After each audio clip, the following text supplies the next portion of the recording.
যখন তাদের শরীর কাজ করে না তখন তাদেরকে উত্তেজক এমন কিছু পদার্থ দেওয়া হয়, এমন কিছু হাইপারডোজ মেডিসিন দেওয়া হয় যার ফলশ্রুতিতে তারা ব্যাক টু ব্যাক দেখা যায় যে অনেক লম্বা টাইম তারা নাকি সেক্স করতে পারে নাউজুবিল্লাহ। এখন পর্নোগ্রাফির সাথে পরিচিত না এমন হাজারের একজন ব্যক্তি খুঁজে পাওয়া যাবে না, ঠিক আছে? বাংলাদেশের পরিসংখ্যান বলছে যে বাংলাদেশের স্কুল পড়ুয়া প্রায় 77% ছেলে মেয়ে পর্ন দেখে।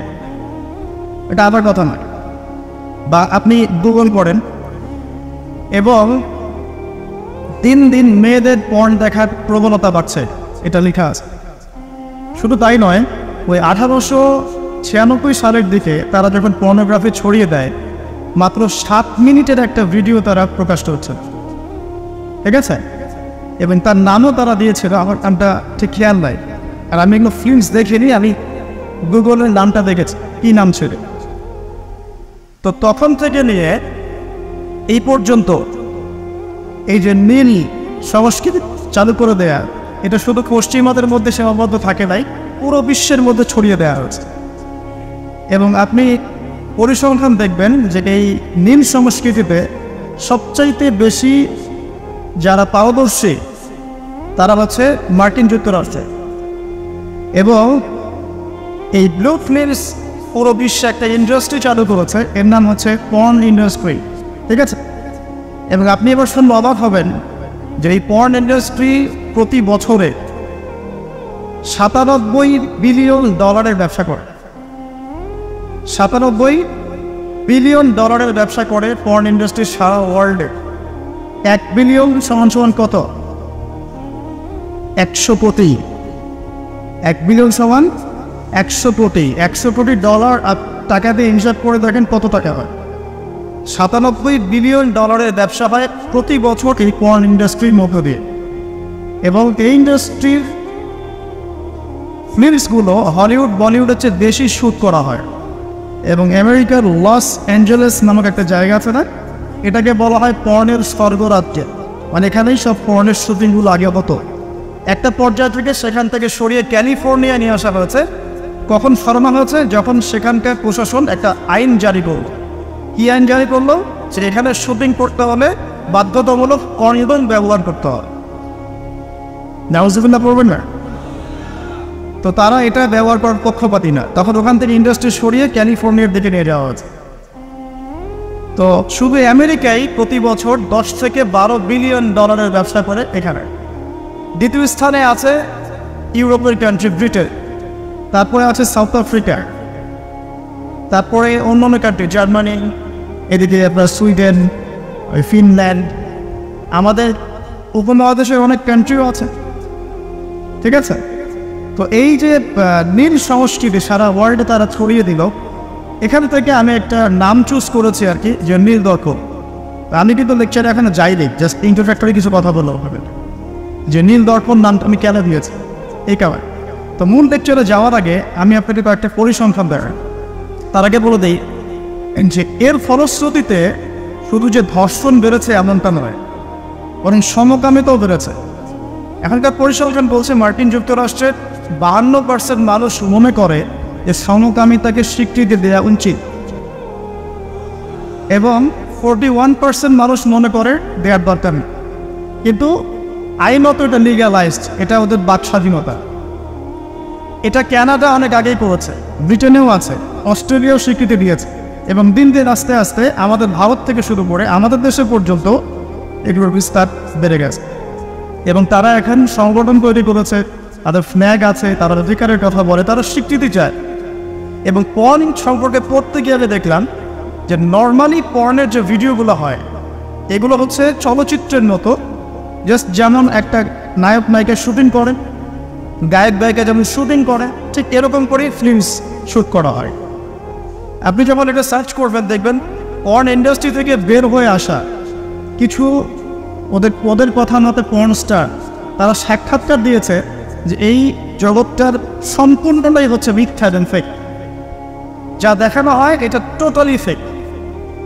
এবং কোনো কোনো ক্ষেত্রে তাদেরকে বাধ্য করে জালের মধ্যে ফেলে এই ইন্ডাস্ট্রির মধ্যে অনুপ্রবেশ করানো হয়, যেখানে ওদের কোনো ইচ্ছাও থাকে। একবার জড়িয়ে গেলে কোনো মেয়ে সেখান থেকে আর বের হতে পারে না। শুধু তাই নয়, যখন তাদের শরীর কাজ করে না তখন তাদেরকে উত্তেজক এমন কিছু পদার্থ দেওয়া হয়, এমন কিছু হাইপারডোজ মেডিসিন দেওয়া হয় যার ফলশ্রুতিতে তারা ব্যাক টু ব্যাক দেখা যায় যে অনেক লম্বা টাইম তারা নাকি সেক্স করতে পারে নাউজুবিল্লাহ। তো এগুলো তাদেরই কথা, এটাতে আসক্ত নয় এমন মানুষ খুঁজে পাওয়া দুষ্কর। বাংলাদেশের রিপোর্ট বলছে যে বাংলাদেশে এখনকার ইয়াং জেনারেশনের মধ্যে 92% পর্ন দেখে। কত পার্সেন্ট? 92%। এবং পর্ন যে ওয়েবসাইটগুলো আছে যেগুলো এত বেশি শক্তিশালী, এগুলোকে হ্যাক পর্যন্ত করা সম্ভব নয়। 2014 সালে বাংলাদেশের গভর্নমেন্ট যে ছিল, আমি জানি না, আমি আসলে এইদিকে পলিটিক্সের খবর খুব একটা রাখি না, তারা 244টা পর্ন সাইটকে বন্ধ করে দিয়েছিল। কিন্তু এমন একটা অ্যাক্সেস তারপরেও চালু ছিল যে অন্য থ্রু দিয়ে এগুলোতে ভিজিট করা যেত। সবচেয়ে বেশি পর্ন সাইট যেগুলোতে ভিজিট করা হয় তার মধ্যে এই সাবকন্টিনেন্ট বা ভারতবর্ষ অন্যতম, ঠিক আছে? তো এগুলোর ফলশ্রুতিতে শুধু ধর্ষণ বেড়েছে এমন নয়, বরং সমকামিতাও বেড়েছে। এবং দেখা যাচ্ছে যে এখন প্রতি 10 জন মানুষের মধ্যে একজন নাকি, এটা রিপোর্ট, প্রতি 10 জনের মধ্যে নাকি একজন বিপরীত লিঙ্গের দিকে নয় বরং স্বলিঙ্গের দিকে আকর্ষিত হচ্ছে। এবং এই মহামারীগুলো দিন দিন বাড়ছে।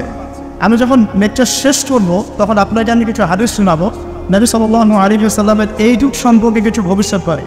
তখন আপনি মিলাতে পারবেন ইনশাআল্লাহ যে আসলে নবী সাল্লাল্লাহু আলাইহি ওয়াসাল্লাম কোন যুগটা সম্পর্কে সতর্ক বলছেন।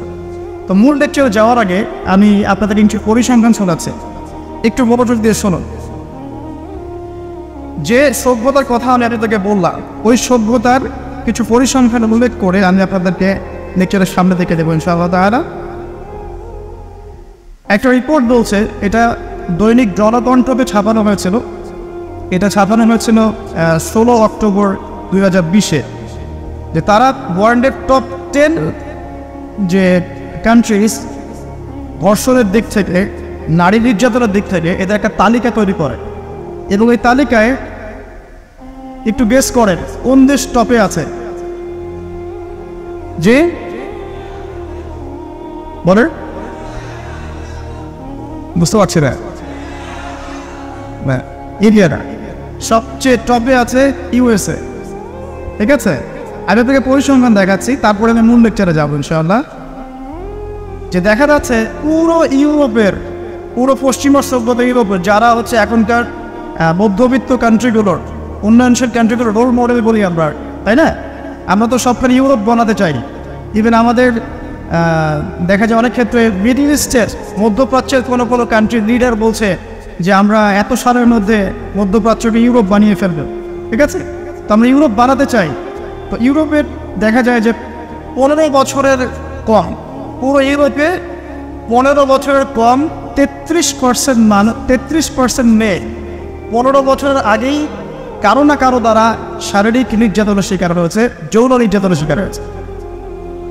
আচ্ছা, সামনে আসেন। আমাদের পার্শ্ববর্তী দেশ ভারতের কথা এসেছে এখানে, যে প্রতি 22 মিনিটে একটা করে মেয়ে ভারতের নির্যাতনের শিকার হয়, যৌন নির্যাতনের শিকার হয়। বাংলাদেশের সংখ্যাটা কত এটা আপনারা বের করবেন, আমি পরে দেখছি। শীর্ষ 10-এর তালিকায় প্রথমে আছে আমেরিকা, যেখানে বলা হচ্ছে যে 99% পুরুষ, 99% পুরুষ এরা উন্নত যৌন বিষয়গুলোতে আগ্রহী, ঠিক আছে? 1% পুরুষ চাচ্ছে যে ফ্যামিলি হোক, নর্মাল আমি ইসলামিক যেটা চিন্তা করি, ফ্যামিলি হোক, বিয়ে শাদী হোক, তারপরে বাচ্চা কাচ্চা হবে, এটা তারা 1% মানুষ চায়। ফ্রি সেক্সুয়াল যে রেভলিউশন, এটাতে 99% পুরুষ বিশ্বাস করে। তারপরে আসেন, তারা বলছেন যে এখানে আমেরিকাতে প্রতি 6 জন মেয়ের মধ্যে একজন ধর্ষণের শিকার হয়, প্রতি 6 জন মেয়ের মধ্যে একজন ধর্ষণের শিকার হন। এবং যে পরিসংখ্যানগুলো করা হয়েছে এটা মাত্র 16% কেসের ভিত্তিতে, বাকিরা কেসই করেন। যারা কেস করেছে, এই কাগজপত্র আছে, এর মধ্যে দেখা যায় প্রতি 6 জনের একজন ধর্ষণের শিকার হন। তো এরপরে দ্বিতীয় নাম্বার তালিকায় আনা হয়েছে সাউথ আফ্রিকার, দক্ষিণ আফ্রিকার। এটাকে বলা হয় ধর্ষণের রাজধানী। কি বলা হয়? ধর্ষণের রাজধানী। এখানে দেখা যায় যে শুধু 2012 সালেই, অনলি 2012 সালেই 65,000 ধর্ষণের ঘটনা রয়েছে। আমি পরে আপনাকে হাদিসগুলো বলবো, আপনি আগে পরিসংখ্যানটা ঢোকাতে থাকে। 65,000 ধর্ষণের ঘটনা ঘটেছে শুধুমাত্র সাউথ আফ্রিকাতেই। আর সাউথ আফ্রিকার 4,000 নারীর উপর জরিপ করে দেখা গেছে যে তাদের মধ্যে প্রতি 3 জনে একজন জীবনে একবার না একবার একজন পুরুষের দ্বারা যৌন সহিংসতার শিকার হয়েছে, প্রতি 3 জনে। এরপরে আরেকটা জরিপে দেখা গেছে যে আফ্রিকার 25% পুরুষ, পুরো আফ্রিকার 25% পুরুষ, মানে 4 ভাগের 1 ভাগ পুরুষ জীবনে একবার না একবার কোনো না কোনো মেয়েকে ধর্ষণ করছে। এগুলো আমাদের রিপোর্ট না, কিন্তু আপনি অনলাইনে এগুলো পাবেন। এরপর আসেন 3 নম্বরে রাখা হচ্ছে সুইডেনকে, এবং সুইডেনকে খুব হাইলাইট করা হয়, খুব উন্নত কান্ট্রি। দেখা যায় যে 2009 সালে সুইডেনে ধর্ষণের হার ছিল 58%। কত পার্সেন্ট? আচ্ছা, 4 নম্বরে যে দেশ খুব পরিচিত আমাদের পাশে, ভারত, সেখানে বলা হচ্ছে যে 2012 সালের জরিপে ইন্ডিয়াতে ধর্ষণের রিপোর্ট করা হয়েছে 24,923টা। 24,923। আসেন তারপরে একজন রিপোর্টে বলছেন প্রতি 22 মিনিটে সেখানে একজন মেয়ে ধর্ষিত হচ্ছে। 5 নম্বরে আছে যুক্তরাজ্য, মানে ইংল্যান্ড, যেটাকে আমরা বলি যে ওই যে রানী এলিজাবেথ মারা গেলেন, খুব শোক পালন করলাম না। আচ্ছা, তো তাদের মধ্যে বলা হচ্ছে যে প্রতি বছর গড়ে 85,000 নারী সেক্সুয়াল অ্যাবিউজের শিকার হয়, মানে যৌন হয়রানির শিকার হয়েছে। এছাড়া প্রায় 4 লক্ষ নারী এ পর্যন্ত 2012 সাল থেকে এই পর্যন্ত, মানে 2022 পর্যন্ত, লাস্ট 10 বছরে 4 লক্ষ নারী কোনো না কোনোভাবে পুরুষের দ্বারা যৌন নির্যাতনের শিকার রয়েছে, যার মধ্যে 25 থেকে 30% হচ্ছে শিশু, মানে বাচ্চা মেয়ে। তারাই তো আবার আমাদেরকে বলছে যে বিয়ের বয়স তোমরা তো কমাই রাখ। আচ্ছা, আসেন এবার আরও সামনে যাই। জার্মানির পরিসংখ্যান, জার্মানি হচ্ছে এখন 6 নম্বর। জার্মানিতে বলা হচ্ছে যে সরকারি হিসেব মতে এখানে 2,40,000 নারী এবং কিশোরী জার্মানিতে ধর্ষণের শিকার হয়ে মারা গেছে, এই পর্যন্ত নিশ্চয়ই। তারপরে আরেকজন হিসাবে বলছেন যে প্রযুক্তিতে জার্মানি এগিয়ে আছে ঠিকই, তবে 65,07,394 জন নারী এই পর্যন্ত জার্মানিতে ধর্ষণের শিকার হয়েছে, পুলিশের নথিতে রিপোর্ট আছে। আসলে সামনে এটা গেল জার্মানির কথা। এরপর ফ্রান্সের সেম কথা, 75,000 নারী প্রতি বছর ধর্ষণের শিকার হচ্ছে, যাদের মধ্যে 10% হচ্ছে শিশু। এবং কানাডার কথাও এখানে আছে, কানাডাও লিস্টের মধ্যে হচ্ছে 8 নম্বরে, যেখানে বলা হচ্ছে এই পর্যন্ত 25,16,918 জন রিপোর্ট করেছে। এবার বলতে থাকে শেষ হবে না। 9 নম্বর আছে শ্রীলঙ্কা, এবং 10 নম্বরে আছে ইথিওপিয়া। এই হলো 10টা দেশের তালিকা। আলহামদুলিল্লাহ এখানে বাংলাদেশের নাম নাই। শুধু তাই না, বাংলাদেশ না এই টপ 10-এর মধ্যে কোনো মুসলিম কান্ট্রির নাম নাই, ঠিক আছে?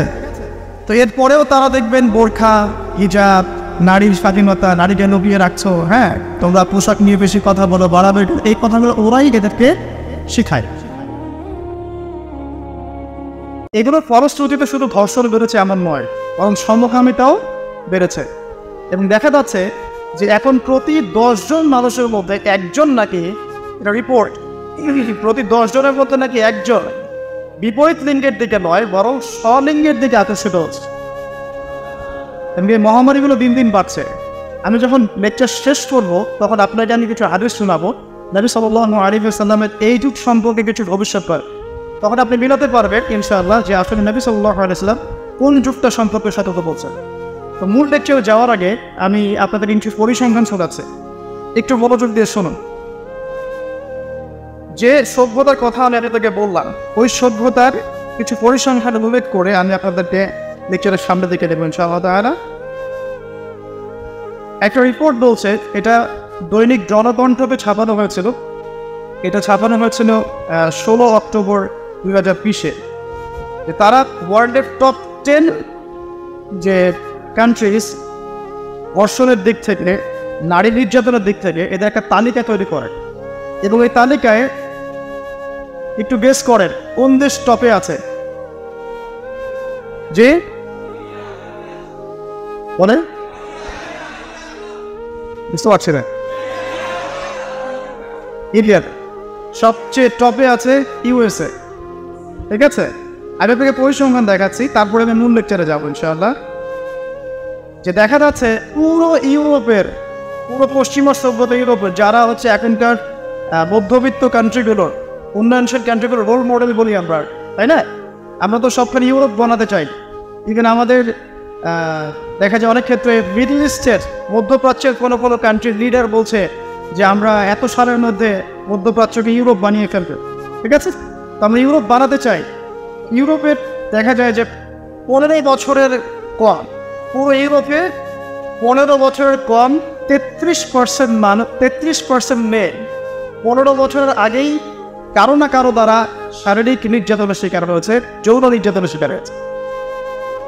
আচ্ছা, সামনে আসেন।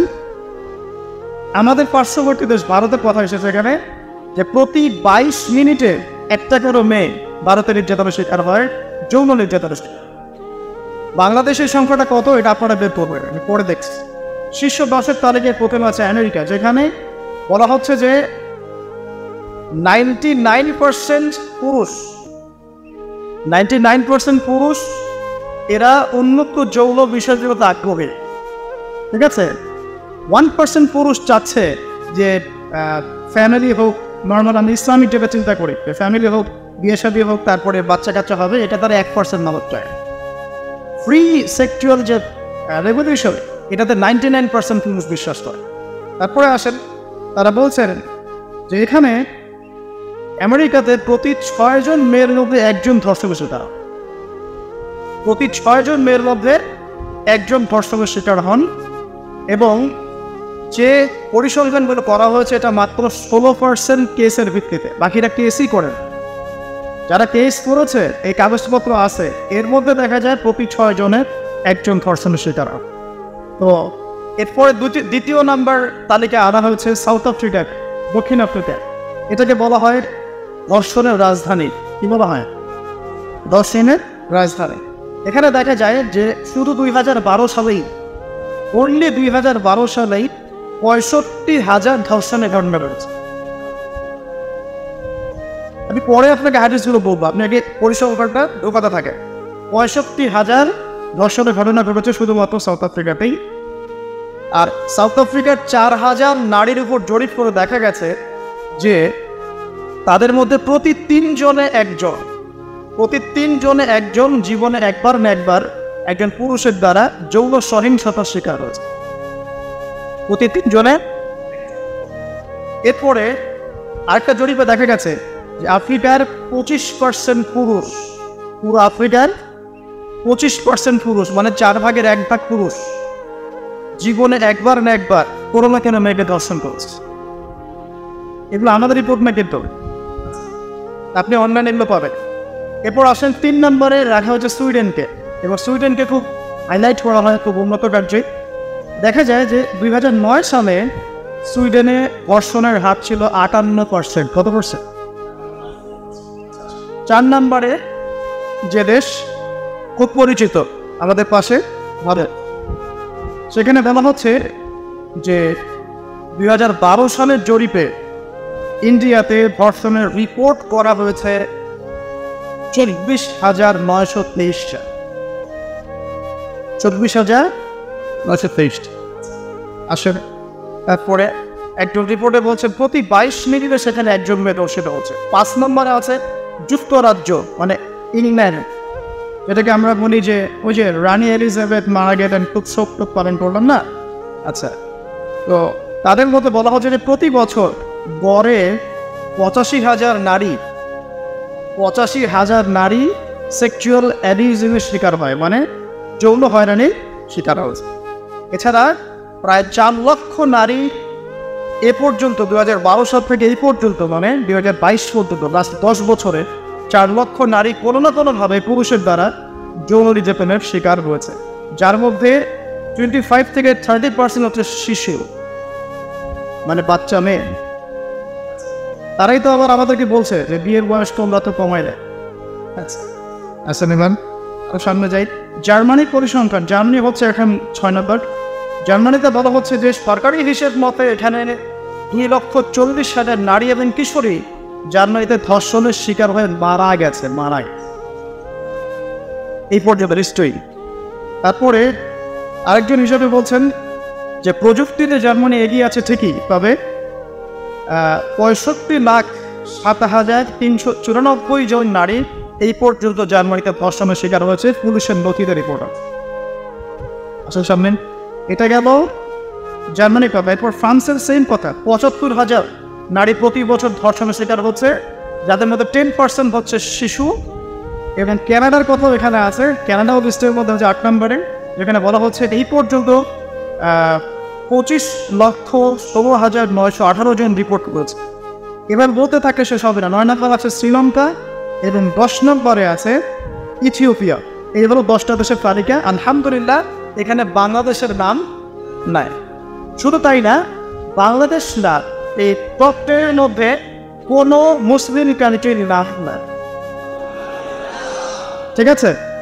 তো এরপরেও তারা দেখবেন বোরখা, হিজাব, নারীর স্বাধীনতা, নারীকে লুকিয়ে রাখছো, হ্যাঁ তোমরা পোশাক নিয়ে বেশি কথা বলো, বাড়াবে, এই কথাগুলো ওরাই এদেরকে শিখায়। তবে খুশি হওয়ার কিছু নাই। আমি একটু বাংলাদেশের কয়েকটা ঘটনা শুনি, তারপরে সামনে যাই। ঠিক আছে? আপনার কি বিরক্ত হচ্ছে? আজকে একটু শুরুটা করলাম একটু ভিন্ন, আগে রিপোর্টগুলো শোনেন, তারপর আসল জায়গায় আছে। বাংলাদেশ, আপনার দেশকে ভালোবাসেন না? আচ্ছা, আমরা ভালোবাসি। তো আমাদের সোনার বাংলায় 2021 সালে এটা আইন ও সালিশ কেন্দ্রের আসকের তথ্য অনুযায়ী সংরক্ষণীয় পরিসংখ্যান অনুযায়ী 2021 সালে সারা বাংলাদেশে এই পর্যন্ত ধর্ষণের শিকার হয়েছে। রিমেম্বার 2021 সালে, এটা 22 চলছে নাকি, 22-এর রিপোর্ট 23-এ গিয়ে পাওয়া যায়। 2021 সালে শুধুমাত্র 1 বছরেই বাংলাদেশে রেজিস্টার্ড ধর্ষণের শিকার হয়েছে 1,321 জন। 1,321 জন, আমি 1 বছরের কথা বললাম, যার মধ্যে 47 জনকে ধর্ষণের পর হত্যা করা হয়েছে এবং যার মধ্যে 9 জন পরবর্তীতে আত্মহত্যা করে নিজেকে হত্যা করেছে। এটা গেল 1 বছরের। আমি আরও ঘেটে দেখেছি 2018 সালে সংখ্যাটা ছিল 3,500 কাছাকাছি। 2019 সালে গিয়ে দাঁড়িয়েছে 4,300 মতো। 2020 সালে গিয়ে দাঁড়িয়েছে 5,500। আর এটা হচ্ছে 2021-22। এখানে গিয়ে আপনি দেখছেন 1 বছরে এতটুকু। এর মধ্যে মাসের হিসেবও করা আছে যে প্রতি মাসে কতজন করে রয়েছে। এবং একটা বড় অংশ, মোটামুটি 20 থেকে 25% মতো দেখা যায় যে কন্যা শিশু সেক্সুয়াল অ্যাবিউজিংয়ের শিকার হয়েছে। শুধু তাই না, এখানে পুরুষের দ্বারা পুরুষও নির্যাতিত হয়েছে, মানে যেটাকে সমকামিতা আমরা বলছি, এটাও হয়েছে। আর খুব রেয়ার কেস যে মেয়ের দ্বারা ছেলে সেক্সুয়াল অ্যাবিউজিংয়ের শিকার হয়েছে। এখন আমরাও যে খুব একটা ভালো অবস্থায় আছি এটাকে বলা যাবে? এটা আশঙ্কাজনক যে আমাদের অবস্থাও আল্লাহ না করে ওদের মতো হতে যাচ্ছে। বিরল একটা বিষয় চলছে করে আমরা বাইরে ভালো মানুষ সেজে বসে আছি।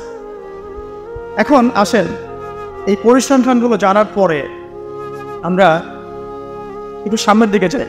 এখন প্রশ্ন উঠবে যে রেপ, সেক্সুয়াল অ্যাবিউজিং, কন্যা সন্তানের উপর অত্যাচার, আরও অনেক জরিপ আছে আমার কাছে, এগুলো দিলে 11টা বেজে যাবে, ছোট করে দিচ্ছি।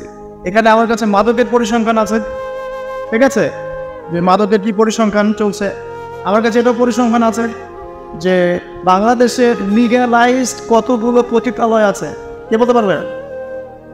বাংলাদেশের লিগ্যালাইজড পতিতালয় আছে 14টা, কয়টা? তার মধ্যে 7টাই ঢাকা বিভাগে। বলে সুবহানাল্লাহ, না না, 7টা ঢাকা বিভাগে, বাকিগুলো বাইরে। মাদকের ট্রাস্ট, সমকামীদের পরিসংখ্যান অনেক কাছে আছে।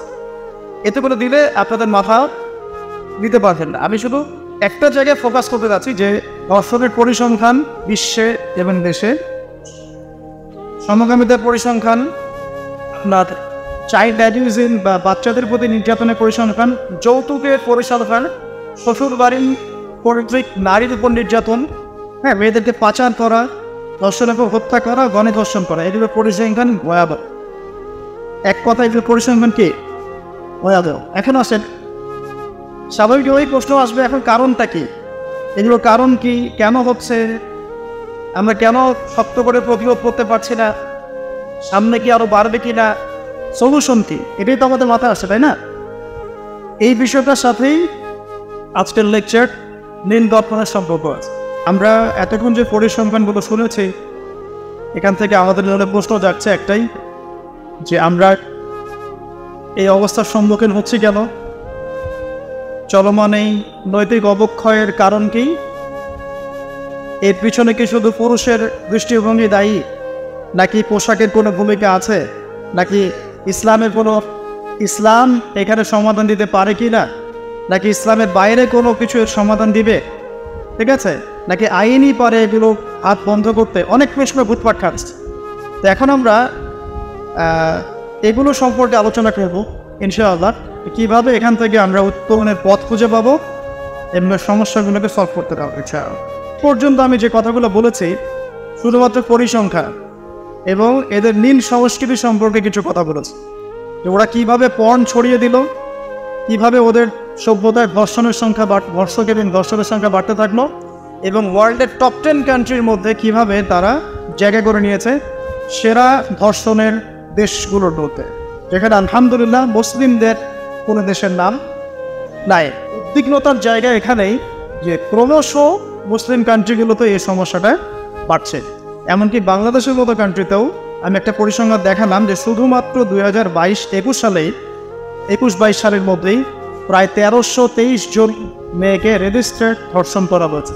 বাকিরা তো কেস করেই নাই, লিখেই নাই। আর বেশিরভাগ মানুষ কিন্তু লিখতে আসে না, তারা কিন্তু এটাকে গোপন করে ফেলে।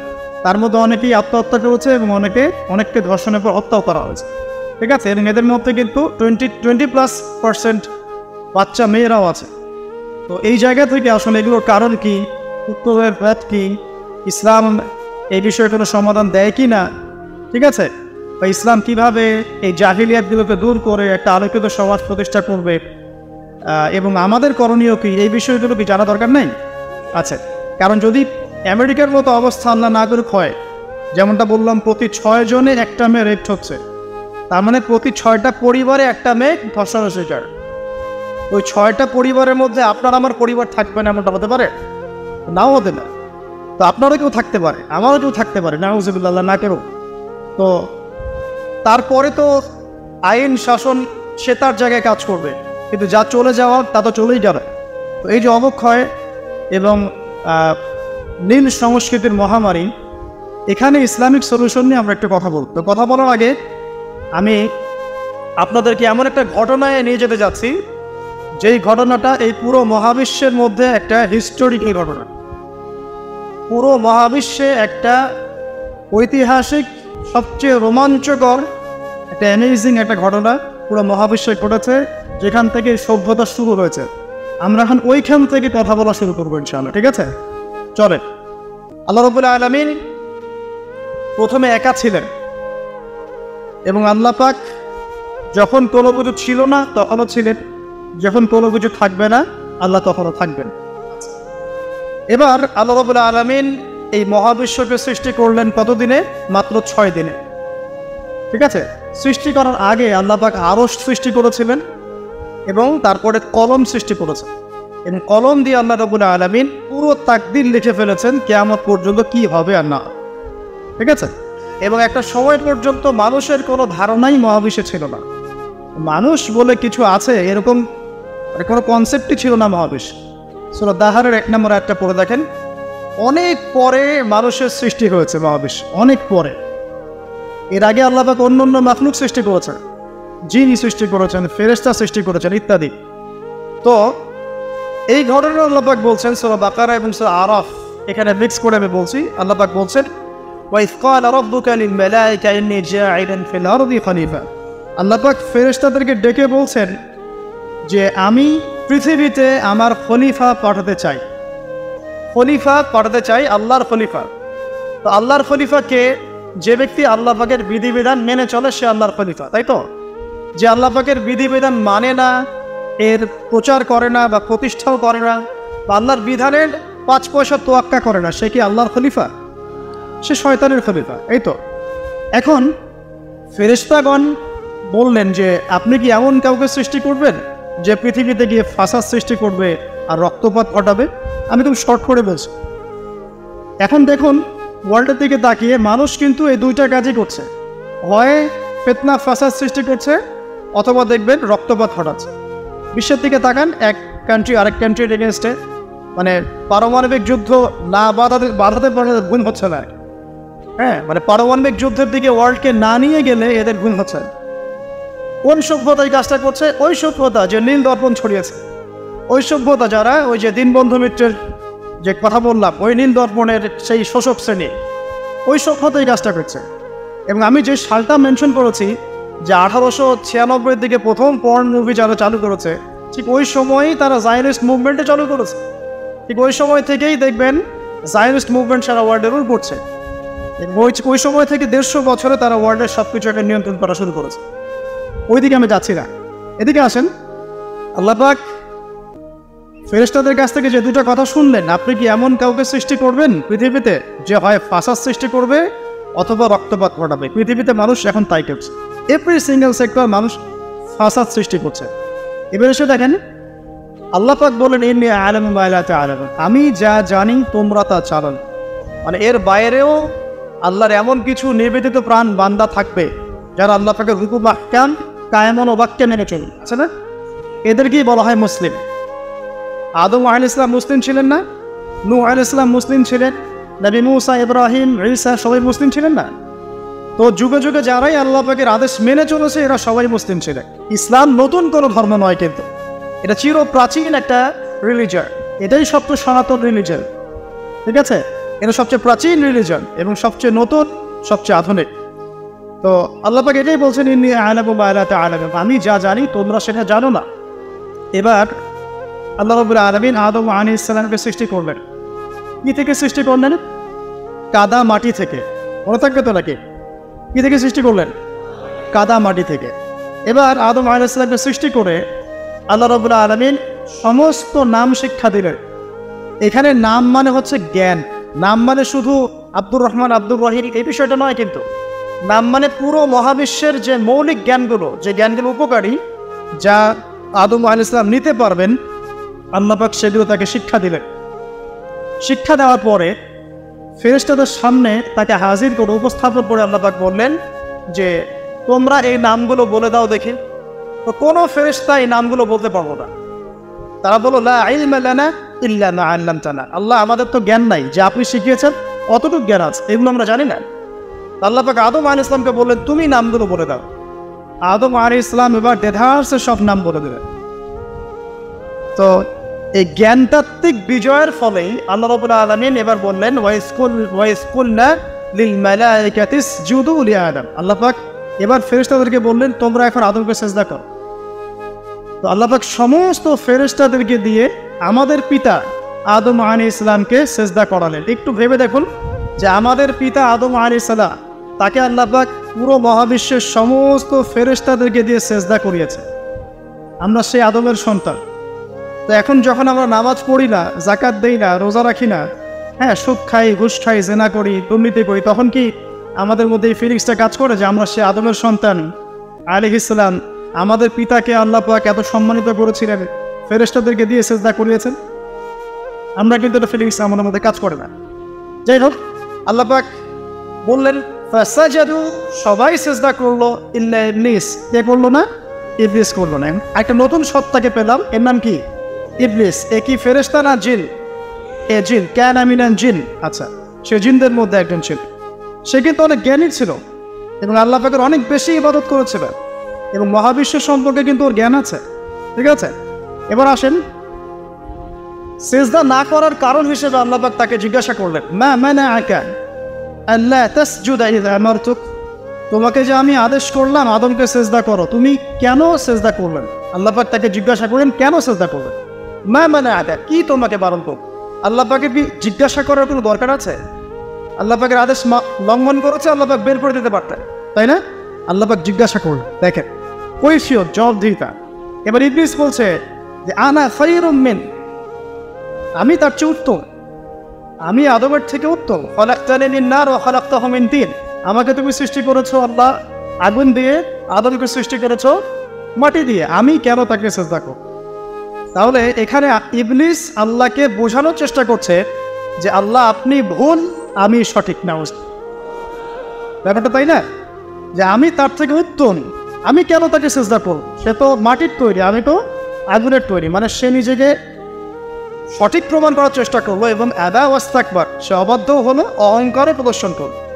অহংকার করা, অবাধ্য হওয়া এবং এই বাতিল কিয়াস, এর ফলশ্রুতিতে আল্লাহ পাক তাকে বললেন যে তুমি এখান থেকে বের হয়ে যাও, ফাখরুজ মিনহা ফাইন্নাকা রাজিম, এখান থেকে বের হয়ে যাও, তুমি হচ্ছে অভিশপ্ত।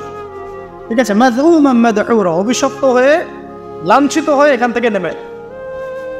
এখানে অহংকার করার তোমার কোনো অধিকার নাই। এবার এই জায়গা থেকে আসল জায়গা শুরু। আসেন আমাদের নীল সংস্কৃতিটা মাথায় রাখেন, ঠিক আছে? এবার ইবলিস চ্যালেঞ্জ করছে আল্লাহকে, রব্বি আনজিরনি ইলা ইয়াউমি ইউবআসুন। ইবলিস আল্লাহকে বলছে রব্বি, ইবলিস আল্লাহকে বলছে রব্বি, হে আমার রব, আনজিরনি, আমাকে অবকাশ দিন, ইলা ইয়াউমি ইউবআসুন, ওই দিন পর্যন্ত যেই দিন সবাইকে পুনরুত্থিত করা হবে, মানে কিয়ামত দিবস পর্যন্ত আমাকে অবকাশ দিন। তাহলে কিয়ামত যে হবে এই জ্ঞানটা আগে থেকেই ছিল মহাবিশ্বে, এটা নতুন কোনো জ্ঞান না, আগে থেকেই সবাই জানতো কিয়ামত হবে। ইবলিস এখন ওই সুযোগটা যাচ্ছে, আমাকে কিয়ামত পর্যন্ত অবকাশ দিন, হায়াত দিন। আল্লাহ পাক বললেন ফাইন্নাকা মিনাল মুনযারিন, যাও তোমাকে অবকাশ দেওয়া হবে। এবার ইবলিস বলছে ফাবিমা আগওয়াইতানি, হে আল্লাহ, যে আদমের কারণে তুমি আমাকে এই যে বের করে দিলে, ফাবিমা আগওয়াইতানি লাআকুদান্না লাহুম সিরাতাকাল মুস্তাকিম। চ্যালেঞ্জটা শোনেন, একটু মনে রাখেন, আমাদের পিতাকে সম্মানিত করা হয়েছে, ইবলিস তাকে সিজদা করে নাই, ইবলিসকে বের করে দেওয়া হয়েছে। ইবলিস এবার চ্যালেঞ্জ করছে, যে আদমের কারণে তুমি আমাকে আজকে বের করে দিলে আল্লাহ, আমি ওর সরল পথে ওত পেতে বসে থাকবো। সারা জীবন এই কথাটা মনে রাখলে আমরা লাভবান হব ইনশাআল্লাহ। শয়তান ওত পেতে বসে আছে, শুধু তাই না, সুম্মা লাআতিয়ান্না মিন বাইনি আইদিহিম, এরপরে অবশ্যই আমি তার সামনে থেকে আসবো। কার সামনে থেকে? আদম এবং তার সন্তানদের। মিন বাইনি আইদিহিম ওয়া মিন খালফিহিম, পিছন থেকে আসবো। ওয়া আন আইমানিহিম, তার ডান দিক থেকে আসবো। ওয়া আন শামাইলিহিম, তার বাম দিক থেকে আসবো। ওয়া লা তাজিদু আকসারাহুম শাকিরিন, আদম সন্তানের বেশিরভাগকেই তুমি শুকরগুজার পাবেন। ইবলিসের কথা ঠিক আছে? হিস্ট্রি ঘেটে দেখেন, বেশিরভাগ মানুষ কি আল্লাহ দ্রোহী না আল্লাহওয়ালা? বেশিরভাগ মানুষ আল্লাহ দ্রোহী। বেশিরভাগ মানুষ কি নামাজি না বেনামাজি? বেশিরভাগ লোক কি সুদ খায় না খায় না? বেশিরভাগ লোক এখন দেখেন মাদক খাচ্ছে না খাচ্ছে না? ম্যাক্সিমাম পর্ন দেখে কি দেখে না? ম্যাক্সিমাম জেনা করছে কি করছে না? বেশিরভাগই আল্লাহ দ্রোহী। খুব অল্প কিছু মানুষ, মুসলিমদের সংখ্যাই বা কত, তাদের মধ্যেও অল্প কিছু মানুষ খাঁটি আল্লাহওয়ালা আছে। এরপরেও দেখবেন আমাদের মধ্যে দুনিয়া প্রীতি আছে, অন্যের হক আত্মসাৎ আছে, ধর্ষণ আছে, পরকীয়া আছে, দুর্নীতি আছে, আছে না? অন্যের মাল লুণ্ঠন আছে, ডাকাতি চুরি আছে। তো বেশিরভাগ তুমি বেশিরভাগকেই শুকরগুজার পাবেন। ঠিক আছে, আল্লাহ পাক শুনলেন, তাকে বেরো করে দিলেন। এবার আদম আলাইহিস সালামকে ডেকে তার পাজর থেকে হাওয়া আলাইহিস সালামকে সৃষ্টি করলেন। ইনি হচ্ছেন ইতিহাসের পুরো মহাবিশ্বের প্রথম নারী। কে? হাওয়া আলাইহিস সালাম। এবং তিনি ছিলেন সবচেয়ে সুন্দরী নারী। এটা অনেকে জানে না। আমরা দুইজন নারীর কথা এসেছে সবচেয়ে সুন্দরী, একজন হাওয়া আলাইহিস সালাম, একজন হচ্ছেন ইব্রাহিম আলাইহিস সালামের স্ত্রী সারা আলাইহিস সালাম। আপনারাও সুন্দরী নেককার স্ত্রী পাবেন ইনশাআল্লাহ, যদি আপনার নিজে পবিত্র থাকে। নিজে পবিত্র না থাকলে দেখবেন পবিত্র মেয়ে পাবেন। আর এই যুগে পবিত্র থাকা কত কঠিন বললাম, 92% পর্ন দেখে, 92% পর্ন দেখে আছে। এবার আসেন, ইয়া আদম, আল্লাহ পাক ডেকে বলছেন আদম আলাইহিস সালাম, ইয়া আদম উসকুন আনতা ওয়া যাওজুকাল জান্নাহ, তুমি আর তোমার স্ত্রী দুজনে এখন জান্নাতে থাকো। ফাকুলা মিন হাইসু শি'তুমা রাগাদা, মানে ফাকুলা মিনহা রাগাদান হাইসু শি'তুমা, তোমরা এখান থেকে যা ইচ্ছা তাই খেতে পারো। ঠিক আছে? ওয়ালা তাকরাবা হাযিহি আশ-শাজারা, এই গাছটার কাছে যাবেন। একটু মনোযোগ দিয়ে জায়গাটাতে বসেন। ওয়ালা তাকরাবা হাযিহি আশ-শাজারা, এই গাছটার কাছে যাবে না। এই গাছটা কি গাছ এটা দেখার দরকার নাই। এই গাছটা আম গাছ না জাম গাছ না গন্ধম গাছ এটা জানার আমাদের কোনো প্রয়োজন নাই, এটা ইস্যু না। আল্লাহ পাক বলছেন এই গাছটার কাছেও যাবে না। ঠিক যেমন ওয়ালা তাকরাবু জিনা, আল্লাহ পাক বলছেন না যে জিনা করবে না, আল্লাহ বলছেন জিনার কাছেও যাবে না। ঠিক আল্লাহ পাক এখানে বলছেন না এই গাছের ফল খাবে না, আল্লাহ পাক বলছেন গাছটার কাছেও যাবে না। বুঝতে পারছি কথা? আচ্ছা, এবার আমাদের পিতা মাতা ইবলিসের ওয়াসওয়াসাতে পড়ে এই গাছের কাছে চলে গেলেন এবং ফলভক্ষণ। فدلهما بغرور فلما ذاقا الشجرة بدت لهما سوآتهما।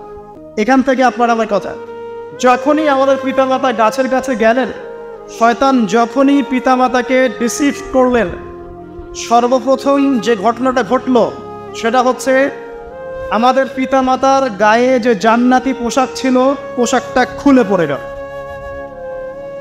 জান্নাতের সবার সামনে আমাদের পিতা আবার এবং মাতাকে শয়তান প্ররোচিত করে গাছের কাছে নিয়ে গিয়ে নগ্ন করে দিয়েছে। লজ্জা, কি লজ্জা! আমাদের পিতা মাতাকে শয়তান শুধু ডিসিভ করে নাই, শয়তান বলেছিল হাল আদুল্লুকা আলা শাজারাতিন খুলদি ওয়া মুলকিন লা ইয়াবলা। এ আদম, আমি কি তোমাকে এমন গাছের কথা বলে দিব না যে গাছের ফল খেলে তুমি চিরস্থায়ী জীবন পেয়ে যাবে এবং তুমি ফেরেশতাও হয়ে যেতে পারো। চিরস্থায়িত্বের টোপ, ক্ষমতার টোপ, এই দুইটা টোপ দিয়ে আদম আলাইহিস সালামকে গাছের কাছে নিয়ে আসা হয়েছে। এখন আপনি পৃথিবীতে তাকিয়ে দেখবেন যারাই পৃথিবীতে বিভ্রান্ত হচ্ছে এই দুইটা কারণে, বেশিরভাগ ক্ষমতার কারণে অথবা চিরস্থায়িত্বের যে মোহ, বাড়ি গাড়ি টাকা কড়ি স্ট্যাটাস। আমার কথা কি ধরতে পারছেন? কোরআনটাকে একটু গভীরভাবে পড়ার চেষ্টা কর। এবার ফল খাওয়ার সাথে সাথেই আল্লাহ পাক তাদেরকে বের করে দেননি, না, ফল খাওয়ার সাথে সাথে পুরো মহাবিশ্বে প্রথমবারের মতো আদম আলাইহিস সালাম এবং হাওয়া আলাইহিস সালাম তাদের গায়ের পোশাক খুলে পড়ে গেছে, তারা নগ্ন হয়ে গেছে। একটু পরে আমি আরেকটা পড়ে শোনাচ্ছি আপনাদের। এরপর আল্লাহ রাব্বুল আলামিন কি বলছেন? আল্লাহ পাক বলছেন যখনই গা থেকে কাপড়টা খুলে পড়ে গেল তখন আমাদের পিতা মাতা কি করলেন? জান্নাতের পাতাগুলোকে ছিঁড়ে ছিঁড়ে লজ্জাস্থান ঢাকা শুরু করবে। কি লজ্জা! ওখানে অনেক ফেরেশতা ছিলেন হয়তো। জান্নাতের সবার সামনে পিতা মাতাকে নগ্ন, পল্টন ময়দানে কেউ জোর করে আপনাকে যদি নগ্ন করে ফেলে আপনার কেমন হয়? একটা মেয়েকে যখন জোরপূর্বক রেপ করা হয় ওই মেয়েটার তার চেয়েও বেশি খারাপ লাগে নিশ্চয়ই। আপনাকে যদি সবাই মিলে পল্টন ময়দানে 1 লাখ লোক জড়ো করে যদি আপনাকে নগ্ন করে ফেলে বা নগ্ন করে পিটায়, আপনার আমার যেমন লাগবে একটা মেয়েকে রেপ করলে সেই মেয়েটার হয়তো তার চেয়ে বেশি খারাপ লাগে। আমাদের পিতা মাতাকে নগ্ন করে ফেলা, কে নগ্ন করবেন? শয়তান। আচ্ছা, সামনে যায়। এবার গাছের পাতা ছিঁড়ে তারা লজ্জাস্থান ঢাকতে লাগলেন। আল্লাহ রাব্বুল আলামিন বলছেন যে ওয়ানাদাহুমা রাব্বুহুমা, এবার তাদের রব তাদেরকে ডাকলেন। আল্লাহ পাক ডেকে বললেন আলাম আনহাকুমা আন তিলকুমা শাজারা, আমি কি তোমাদেরকে এই গাছ থেকে নিষেধ করি নাই, এই গাছের কাছে যাবে না? ওয়া আকুল লাকুমা ইন্নাশ শাইতানা লাকুমা আদুউম মুবিন, আর আমি কি তোমাদেরকে বলি নাই যে শয়তান তোমাদের প্রকাশ্য শত্রু? আমি কি তোমাদেরকে এটা বলি নাই? এবার আদম আলাইহিস সালাম, হাওয়া আলাইহিস সালাম তারা অনুতপ্ত হলেন, আল্লাহর দিকে ফিরে আসলেন। আল্লাহ পাক তওবার দোয়া শিখিয়ে দিলেন। আল্লাহ পাক এত দয়া করলেন, তওবার দোয়াটা শিখিয়ে দিলেন। দেখেন আদম আলাইহিস সালামকে তওবার দোয়া শিখিয়ে দেওয়া হচ্ছে, কিন্তু ইবলিসকে কিন্তু আল্লাহ পাক ছাড় দেন না। আমাদেরকে আল্লাহ পাক কত ভালোবাসেন। ইবলিস সিজদা করে নাই, বের হয়ে যায়। জিজ্ঞাসা করেছেন কেন করবে না, সে পাল্টা যুক্তি দিয়েছে, তওবা করে নাই, আল্লাহ পাক বের করে দিয়েছে। আদম আলাইহিস সালামকেও বললেন তোমাকে নিষেধ করি নাই গাছের কাছে যেতে, তিনি বললেন আল্লাহ আমার ভুল হয়ে গেছে, তওবা করবেন। এই যে তওবা করা, এটা আদম সন্তানদের ফিতরত এবং খাসলত যে আমরা ভুল করবো, তওবা করব। ইবলিস এই কাজটা করে নাই। তখন আমরা শিখিয়ে দিলেন এই দোয়াটা। কোন দোয়া? রব্বানা যালামনা আনফুসানা ওয়া ইন লাম তাগফির লানা ওয়া তারহামনা লানাকুনান্না মিনাল খাসিরিন। এই দোয়া পড়ার সাথে সাথে আল্লাহ পাক তাকে মাফ করে দেবেন। তবে মাফ করে দেওয়ার পরে জান্নাতে আর থাকা হলো না, জান্নাতের সে অনন্ত জীবন আর হলো না। সেখান থেকে আল্লাহ রাব্বুল আলামিন এই পৃথিবীতে, নশ্বর পৃথিবীতে নামিয়ে দিলেন। নামিয়ে দেওয়ার পরে আল্লাহ পাক বলে দিলেন পৃথিবীতে যাচ্ছ যাও, তুমি, তোমার স্ত্রী এবং শয়তান, তোমরা সবাই এখান থেকে নেমে যাও। ফাইম্মা ইয়াতিয়ান্নাকুম মিন্নি হুদান, তোমাদের কাছে আমার পক্ষ থেকে হেদায়েত আসবে। ফামান তাবিআ হুদায়া ফালা খাউফুন আলাইহিম ওয়ালা হুম ইয়াহজানুন, যারা আমার হেদায়েতগুলো মেনে চলবে তাদের কোনো ভয় নাই, কোনো দুশ্চিন্তা নাই, তোমরা আবার এই জান্নাতে ফিরে আসবে ইনশাআল্লাহ। ঠিক আছে? ওয়াল্লাযীনা কাফারু ওয়া কাযযাবু বিআয়াতিনা, কিন্তু যারা আমার আয়াতকে মিথ্যা প্রতিপন্ন করবে এবং অস্বীকার করবে, ফাউলাইকা আসহাবুন নার, এরাই হবে জাহান্নামের অধিবাসী, হুম ফিহা খালিদুন, তারা সেখানে চিরস্থায়ী হবে। কার সাথে চিরস্থায়ী হবে? ওই ইবলিসের সাথে। এবার আল্লাহ পাক পৃথিবীতে নামিয়ে দেওয়ার পর এখন দুটো কথা। পৃথিবীতে নামিয়ে দেওয়ার পর আল্লাহ পাক বলছেন, ইয়া বানি আদম, আমাদেরকে বলছেন, হে আদম সন্তান, قد أنزلنا عليكم لباسا يواري سوآتكم وريشا, হে আদম সন্তান, আমি তোমাদের জন্য আসমান থেকে লেবাস পাঠিয়েছি। قد أنزلنا عليكم لباسا, আমাদের পূর্বপুরুষরা গাছের ছালপাতা পরে ঘুরতো না, এটা মিথ্যা কথা, সমাজবিজ্ঞান বইগুলোতে লেখা আছে। আল্লাহ পাক নিজে বলছেন, ইয়া বানি আদম, হে আদম সন্তান, সূরা আরাফ, قد أنزلنا عليكم لباسا, আমি তোমাদের জন্য লেবাস, পোশাক পাঠিয়েছি। সুবহানাল্লাহ পড়বেন না? কোন পোশাক?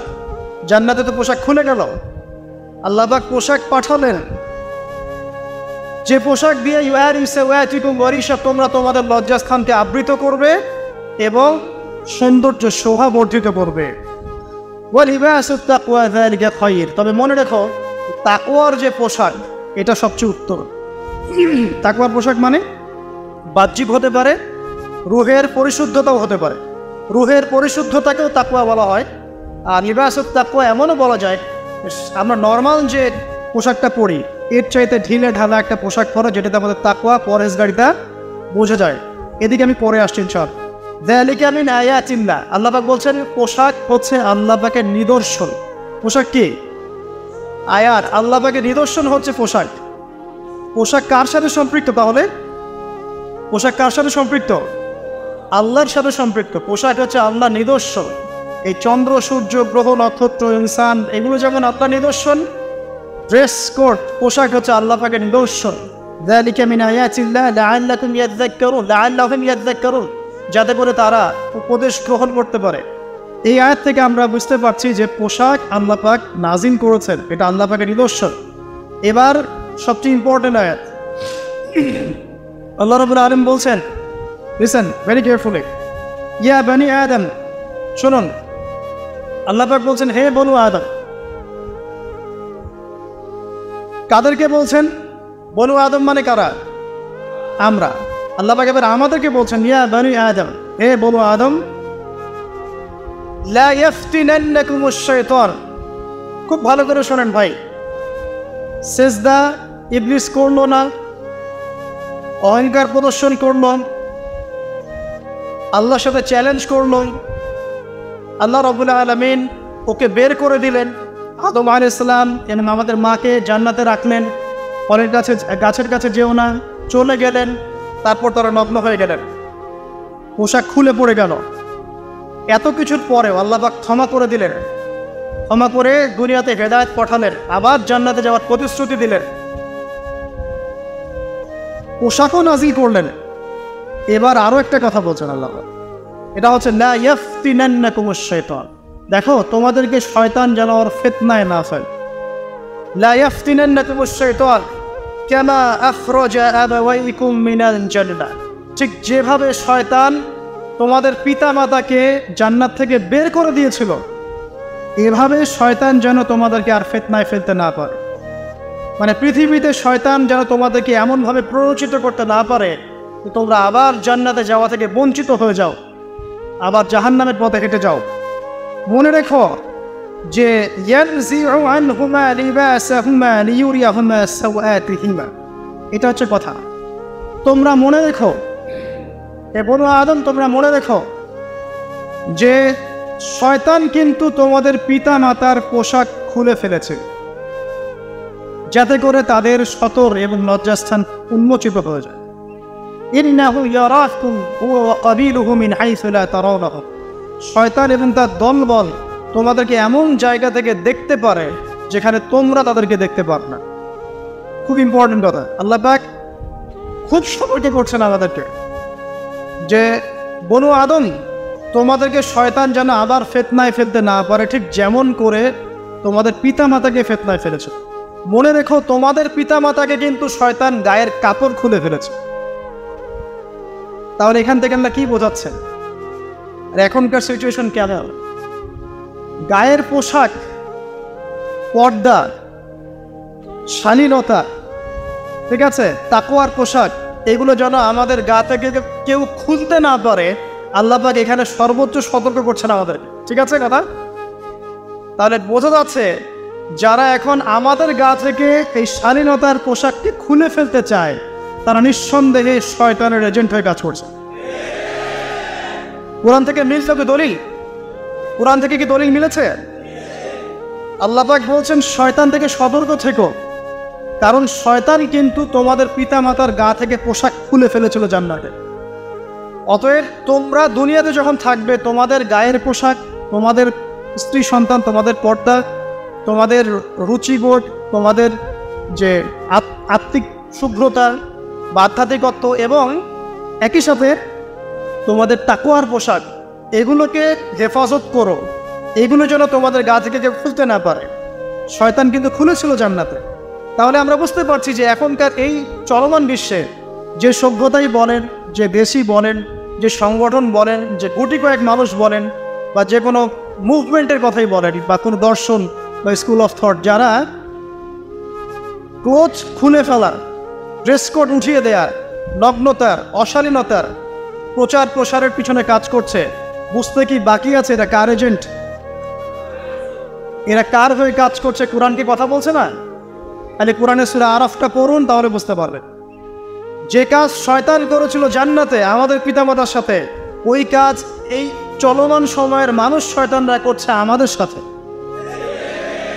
এখানে জিন শয়তান কাজ করছে না তো?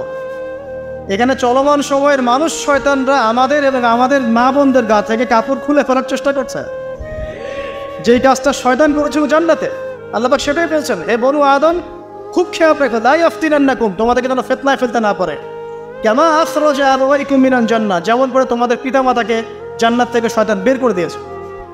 কি করেছিল? ইয়ানজিউ আনহুমা লিবাসাহুমা, তোমাদের পিতামাতার গা থেকে কাপড় খুলে ফেলেছে। তোমাদের পিতামাতার গা থেকে কাপড় খুলে ফেলেছেন।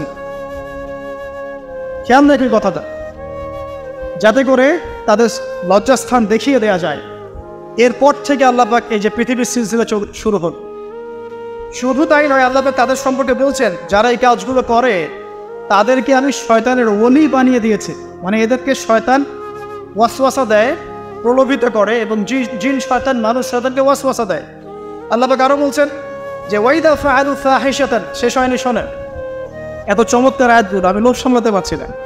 ওয়াইদা ফাআলু ফাহিশাতান, যখন এই শ্রেণীর মানুষ যারা কাপড় খোলার মুভমেন্ট করছে, এই শ্রেণীর মানুষ যখন কোনো ফাহেসা কাজ করে, অশ্লীল, নোংরা, অশালীন কাজ করে বা কাজ করার দিকে মানুষকে আহ্বান করে, ক্বালু, তারা কি বলে? ওয়াজাদনা আলাইহা আবানা, আমরা আমাদের বাপদাদাদেরকে দেখেছি এভাবে চলতে। এটা বুঝতে পারছেন? কোরআন কত স্পষ্ট কথা বলছে। হাজার বছরের সংস্কৃতি এটা। এভাবেই আমার ব্লাউজ ছাড়া আমার মা শাড়ি পরতো, এইভাবে। হাজার বছরের সংস্কৃতি চলে আসছে। আল্লাহ পাক এটাই বলছেন, ওয়াইদা ফাআলু ফাহিশাতান ক্বালু, তারা বলে ওয়াজাদনা আলাইহা আবানা, আমরা আমাদের বাপ দাদাদেরকে দেখেছি এভাবেই করতে। আরো বলছেন আল্লাহ, ওয়াল্লাহু আমারনা বিহা, তারা আরো বলে আল্লাহই আমাদেরকে আদেশ করেছে। নাউযুবিল্লাহ, আল্লাহ আমাদেরকে স্বাধীনতা দিয়েছেন। আল্লাহ বলছেন যে ইন্নাল্লাহা লা ইয়া'মুরু বিল ফাহশা, জেনে রাখো, নবী বলে দিন আপনি যে আল্লাহ পাক কোনো অশ্লীল কাজের আদেশ করতে পারেন না। আল্লাহ পাক কোনো অশ্লীল কাজের আদেশ করতে পারেন না। আচ্ছা, কুলুনা আলাল্লাহি মা লা তা'লামুন, তোমরা কি আল্লাহ সম্পর্কে এমন কথা বলছো যে সম্পর্কে তোমাদের কোনো জ্ঞান নেই? কুল, নবী আপনি বলে দিন, আমার রব্বি বিল কিসত, বরং আল্লাহ রাব্বুল আলামিন আদেশ করেন ন্যায়ের। আল্লাহ অন্যায় অশ্লীল কোনো কাজের আদেশ করতে পারেন, বরং আল্লাহ পাক ন্যায়ের আদেশ করেন। ওয়াকিমু ওয়ুজুহাকুম ইনদা কুল্লি মসজিদ, এবং প্রত্যেক নামাজের সময় চেহারাকে একনিষ্ঠভাবে আল্লাহর দিকে ঘোরানোর আদেশ আল্লাহ পাক করে। যে আমরা প্রত্যেক ওয়াক্তে সালাতের আজান হবে, একনিষ্ঠভাবে আমার চেহারাকে আল্লাহর দিকে ঘোরাবো। আল্লাহ পাক ন্যায়ের আদেশ করেন, আল্লাহর দিকে একনিষ্ঠতার আদেশ করেন। ওয়াদউহু মুখলিসিনা লাহুদ্দীন, এবং তোমরা একনিষ্ঠভাবে আল্লাহকে ডাকবে, এই আদেশ আল্লাহ পাক। আল্লাহ পাক ফাহেসা কোনো কাজের আদেশ করতে পারেন না। কামা বাদাআকুম তাউদুন, মনে রাখো তোমরা যেভাবে সৃষ্টি হয়েছ ওইভাবে আবার তোমরা ফিরে আসবে। কোথায়? এই কবরে, এই মাটিতে, তারপরে হাশরের মাঠে, তারপর আবার জান্নাতে, না হয় জাহান্নামে। ফারিকান হাদা ওয়া ফারিকান হাক্কা আলাইহিমুদ দালালা, এটা নির্ধারিত হয়ে গেছে যে কিছু মানুষ হকের উপর থাকবে আর কিছু মানুষ পথভ্রষ্টতার উপর থাকবে। ওয়াল্লাযীনা ইত্তাখাযু মিন দুনিল্লাহি আউলিয়া, যারা আল্লাহ বাদ দিয়ে অন্য কাউকে আউলিয়া হিসেবে গ্রহণ করেছে, ওয়া ইয়াহসাবুন, এবং তারা ধারণা করে যে আন্নাহুম মুহতাদুন, তারা হেদায়েতপ্রাপ্ত আছে, তারা মনে করে তারাই সঠিক পথের উপর আছে। তো এই যে পৃষ্ঠাটা সূরা আরাফের প্রথম 2-3 পৃষ্ঠা আপনি যদি পড়েন, আপনি ঐতিহাসিক একটা ঘটনা পাবেন। প্রথম কিভাবে শুরু হলো জামা খুলে ফেলার ঘটনা, সেটার সিলসিলা চলতে চলতে চলতে চলতে আজকে এই পর্যায়ে এসেছে।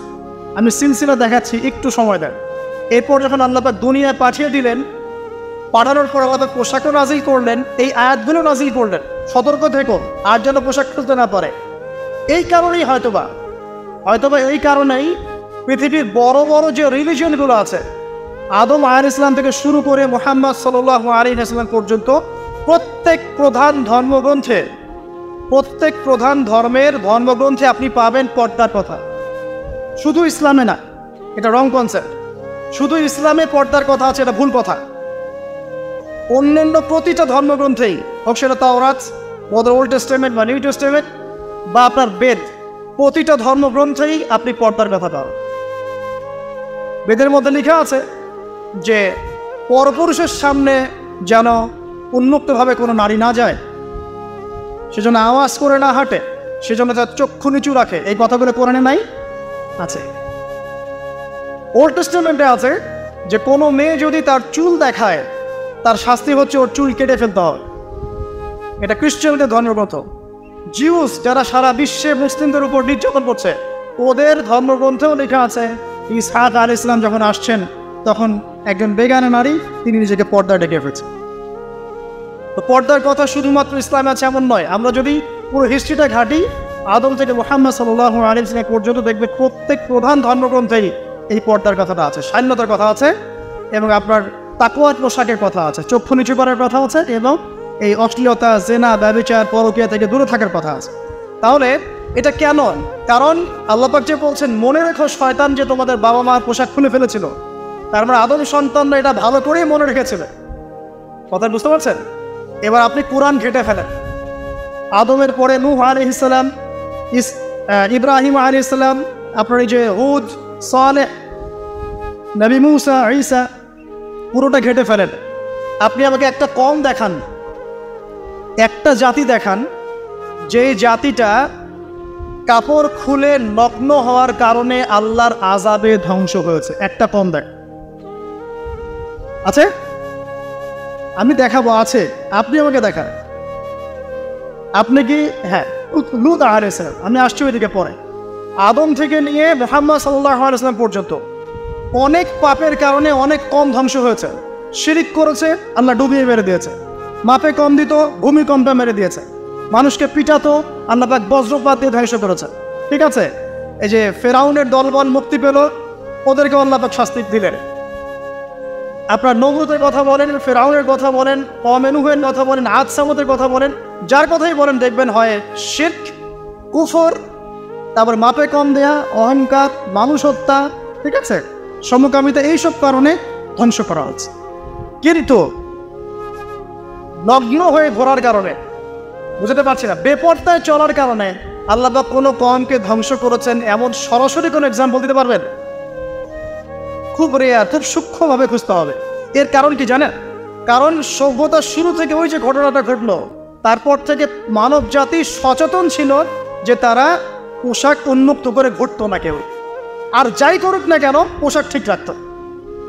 কথা বুঝতে পারছেন? কোরআন দলিল, কোরআনে খুঁজে দেওয়া খুব ডিফিকাল্ট হচ্ছে। কারণ মানুষ আর যত পাপই করুক না কেন, অ্যাটলিস্ট পোশাকটা ঠিক মতো পড়ে। এটা ভালো পোশাক পরে আরবের লোকরা হয়তো মূর্তি পূজা করছে, আরবের মেয়েরা হয়তো ব্যভিচার করেছে, কিন্তু ভালো পোশাক পরে ফেলেছে। আমাদের মতো বিকিনি সংস্কৃতিতে করে নাই ব্যক্তি, ঠিক আছে? ওখানে আলখাল্লা যে পোশাকটা সেখানেই করেছে। তো এটা একটা প্রমাণ বহন করে যে কোরআনের শুরু থেকে শেষ পর্যন্ত ঘেঁটে ফেললে আপনি খুব খুব কম পাবেন যে কোনো কম বেপরদায় চলার কারণে আল্লাহর গজবে ধ্বংস হয়ে গেছে। তবে 3টা এক্সাম্পল পাওয়া যায়। কয়টা? 3টা। এটা আমি আপনাকে খুঁজে দিচ্ছি আপনার গবেষণার সাথে। এক নাম্বার হচ্ছে আপনার কওমে লূত আলাইহিস সালামের কওম ছিল সমকামী, এরা পুরুষে পুরুষে জেনা করতো, আল্লাহ পাক ধ্বংস করে দিয়েছে। কিন্তু এখানে পুরুষে পুরুষে জেনার কথাটা এসেছে, ওরা যে এরকম বিকিনি পরে ঘুরতে কথা আসে না, তারা শর্ট কাপড় পরে ছাতর উন্মুক্ত করে ঘুরতে আমার কথা কিন্তু আসে নাই, বরং এসেছে তারা পুরুষে পুরুষে জেনা করে, যদিও এটা জঘন্যতম অপরাধ। ঠিক আছে, এটাই নবী সাল্লাল্লাহু আলাইহি ওয়াসাল্লাম আমাদেরকেও সতর্ক করেছেন যে আমি উম্মতের উপর ভয় করি যে আমার উম্মত এর মধ্যে সমকামিতা ছড়িয়ে পড়বে, যার আমি এক্সাম্পল বা ওই যে পরিসংখ্যান শুরুতে দিয়েছি যে কত % সমকামিতা জড়িয়ে পড়ছে। দ্বিতীয় যে কম সেটা হলো বানু ইসরাইল। নবীজি বলেছেন যে ইত্তাকুদ দুনিয়া ফাত্তাকুন নিসা, তোমরা দুনিয়া থেকে বেঁচে থাকো, মহিলার ফিতনা থেকে বেঁচে থাকো। কারণ বনী ইসরাইলের মধ্যে সর্বপ্রথম ফিতনা ছড়িয়ে পড়েছিল নারীদের মাথায়। ঠিক আছে, তারা একটা কম পেলেন যেখানে নারীর মধ্য দিয়ে ফিতনা ছড়িয়ে ধ্বংস করা হয়েছে। এটা আমাদের নবী সতর্ক করেছেন সাল্লাল্লাহু আলাইহি ওয়াসাল্লাম যে আমি মা তারাকতু বা'দি ফিতনাতান আদাররা আলা রিজাল মিনান নিসা, আমি আমার উম্মতের উপরে নারীর চাইতে ভয়ঙ্কর কোনো ফিতনা রেখে গেলাম। তাহলে ওই যে দ্বিতীয় কম যাদেরকে নারীর ফিতনার কারণে ধ্বংস করা হচ্ছে, এর জন্য আমাদেরকেও সতর্ক করা হয়েছে। আর 3 নম্বরটা হচ্ছে আইয়ামে জাহেলিয়াতের সময় যে যুগটা ছিল, ওই যুগে যখন মেয়েদের মধ্যে জেনা, ব্যভিচার, পরকে এগুলো বেশি ছিল, কিন্তু ওই সময়ও মেয়েরা কিন্তু বিকিনি সংস্কৃতির মধ্যে ছিল না। তো এই 3টা দলিল কষ্ট করে খুঁজে বের করতে হয়। শুধু কওমে লূতেরটা সরাসরি বলা আছে, বাকিগুলো একটু কষ্ট করে খুঁজে বের করতে হয়। এটা একটা ইন্ডিকেশন যে মানুষ শুরু থেকে জানতো যে পোশাক শালীন হতে হয়, শালীন পোশাক পরে তারা হয়তো কেউ সুদ খাচ্ছে বা শিরিক করছে বা কুফর করছে, কিন্তু পোশাকের শালীনতা ইতিহাসে ছিল। তাহলে কখন থেকে চলে গেল? ওইদিকে আসার আগে আমি মুহাম্মদ সাল্লাল্লাহু আলাইহি ওয়াসাল্লামের কাছ থেকে শেষ করছি। দেখুন, এরপরে নবী সাল্লাল্লাহু আলাইহি ওয়াসাল্লামের সময়টা যখন আসলো, যখন আইয়ামে জাহিলিয়াত বলছি আমরা, যেখানে জেনা, সুদ, ব্যভিচার, মাদক, আপনার গোত্রীয় দ্বন্দ্ব এগুলো চলছে, ঠিক এই সময়ে আল্লাহ রাব্বুল আলামিন সর্বশেষ এবং চূড়ান্ত নবী মুহাম্মদ সাল্লাল্লাহু আলাইহি ওয়াসাল্লামকে পাঠান এবং তার হাতে অশ্লীলতার শেকড়টাকে আল্লাহ পাক উপড়ে ফেলে। এরপরে আর কোনো অশ্লীলতা বাকি থাকে না। ঠিক আছে, কিভাবে প্রাণ? আল্লাহ পাক কোরআন নাজিল করেন, আল্লাহ পাক হাদিস নাজিল করেন, যেখানে আল্লাহ রাব্বুল আলামিন বলছেন যে ছেলেরা, মুমিন পুরুষ যারা হবে তারা যেন চক্ষু নিচু করবে। আমাদেরকে আল্লাহ পাক বলছেন যখন তোমরা চলবে, যদি তোমরা বেগানা কোনো মেয়ের দিকে চোখ পড়ে যায়, চোখ নিচু করবে। কুল্লিল মুমিনিন ইয়াউদ্দু মিন আবসারিহিম ওয়া ইয়াহফাযু ফুরুজাহুম, সূরা নূরের আপনি 30-31 পড়ে দেখেন। তো আল্লাহ পাক কিভাবে এখানে শেকড়টা উপরে ফেলছেন? চলমান একটা যে শেকড়, অশ্লীলতার শেকড়, এটাকে আল্লাহ পাক মুহাম্মদ সাল্লাল্লাহু আলাইহি ওয়াসাল্লামের হাত দিয়ে কেমন করে উপড়াচ্ছেন? কোরআনের মাধ্যমে।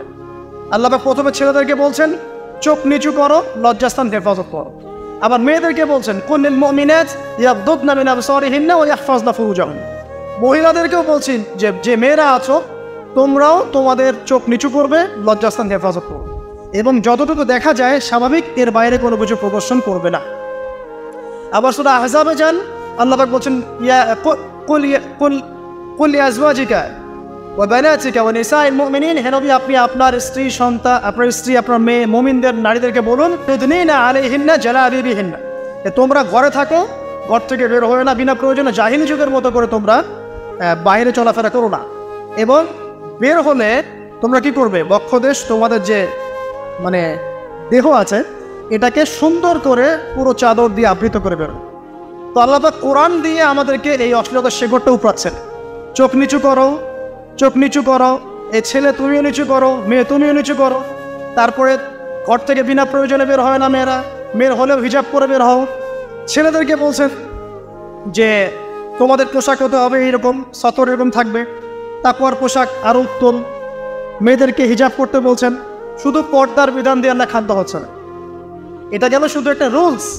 তারপর আল্লাহ পাক আমাদেরকে 5 ওয়াক্ত নামাজ পড়াচ্ছেন, রমজান মাসে রোজা রাখাচ্ছেন, কোরআন তেলাওয়াত করাচ্ছেন, জিকির করাচ্ছেন, এগুলো করাচ্ছেন না? যাকাত দেওয়াচ্ছেন, আমর বিল মারুফ নাহি আনিল মুনকারের মধ্যে রাখছেন, ভালো কাজের মধ্যে আল্লাহ পাক আমাদেরকে রাখছেন, যাতে করে আমরা ওই অশ্লীল পথে না পা বাড়াই। শুধু প্র্যাকটিক্যাল থিওরিটিক্যাল একটা বিষয় দিয়ে